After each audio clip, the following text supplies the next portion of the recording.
Okay, so you know the feeling, right? You've got a network problem that makes absolutely no sense. All your dashboards are glowing green, but users are still complaining about slow Wi Fi and random drop connections. It seriously feels like you're chasing ghosts in the machine. Well, today we're going ghost hunting. We are diving into the invisible forces of RFI, EMI, and even space weather. Yeah, you heard that right. That can bring your entire network to its knees. Let's dive in.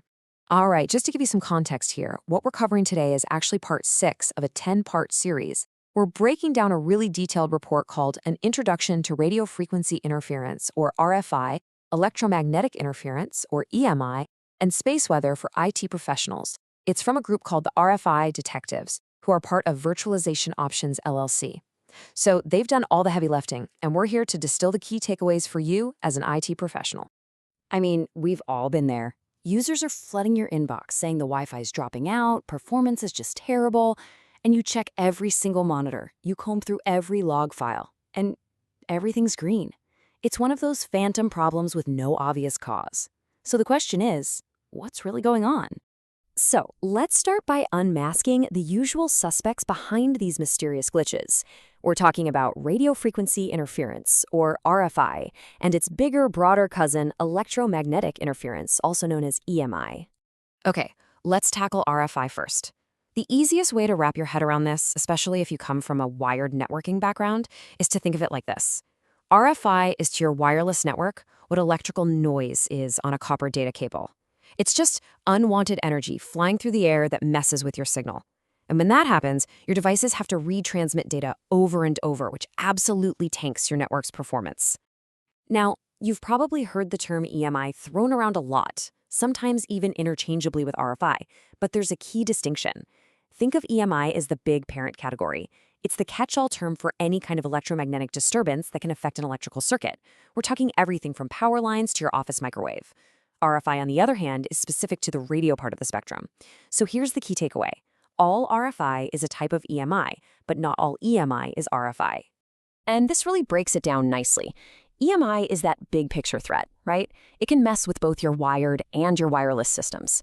A classic example is a big electric motor near a network closet that starts interfering with your power over Ethernet lines. RFI, though, RFI is the specialist. It's that specific subset of EMI that travels through the air and directly attacks your wireless gear, your Wi-Fi, your cellular modems, you name it. So where is all this stuff coming from? Well, honestly, it's everywhere. That neighboring office's Wi-Fi access point that's blasting away on the same channel as yours? Yep, that's RFI. It's called co-channel interference, and it's basically like two people shouting in a small room. Nobody gets heard clearly. What about that cheap switching power supply you got for a server? That can be a source of EMI, raising the whole noise floor and making it harder for all your devices to communicate. Even something as simple as an electric motor in an HVAC unit can create enough EMI to cause errors on your PoE switch ports. Okay, so we've identified all the local suspects, right? The things in your building, maybe next door. But what if the source of your biggest headache wasn't next door? What if it wasn't even on this planet? What if it was coming from, about 93 million miles away? Yep, that's right. We need to shift our focus from the server room to something way, way bigger, the sun.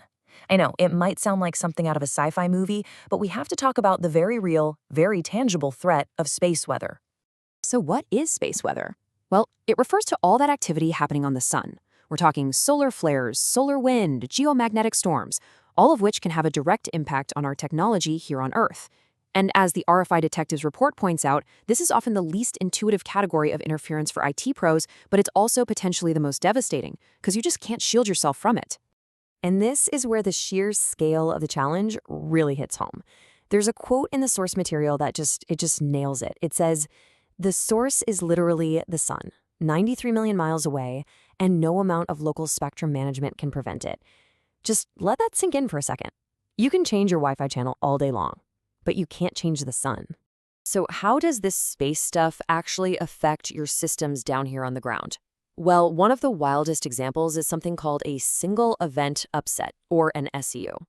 Get this. This is when a high-energy particle from the sun zips right through a satellite's electronics and literally flips a bit in its memory. A 0 becomes a 1, or a 1 becomes a 0.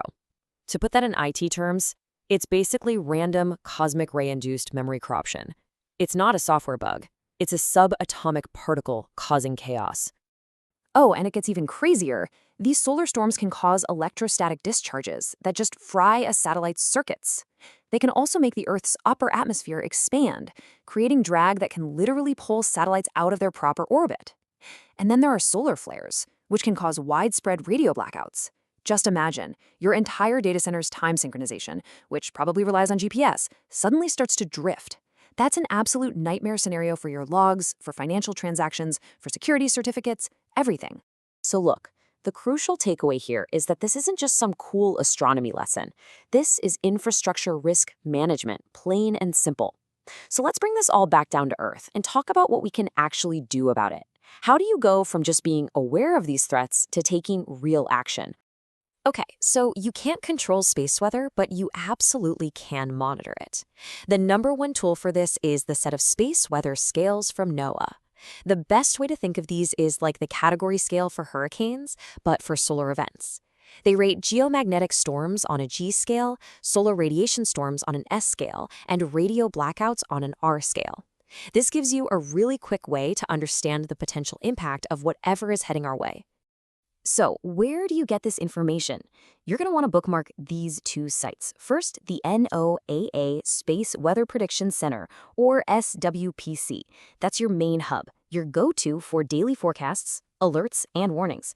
And if you want to go for a deeper dive, there's NASA's Community Coordinated Modeling Center, the CCMC. They've got advanced models and can help you track solar events, which can give you that critical heads up you need to prepare. So, think about the journey we just took. We went from a noisy little power adapter in your office all the way to a colossal eruption on the surface of the sun. But here's the thing. Both are sources of interference that can absolutely disrupt the critical services you manage. And it all leads to one final, really important question that you need to ask yourself. Is your critical infrastructure actually prepared for a major solar storm?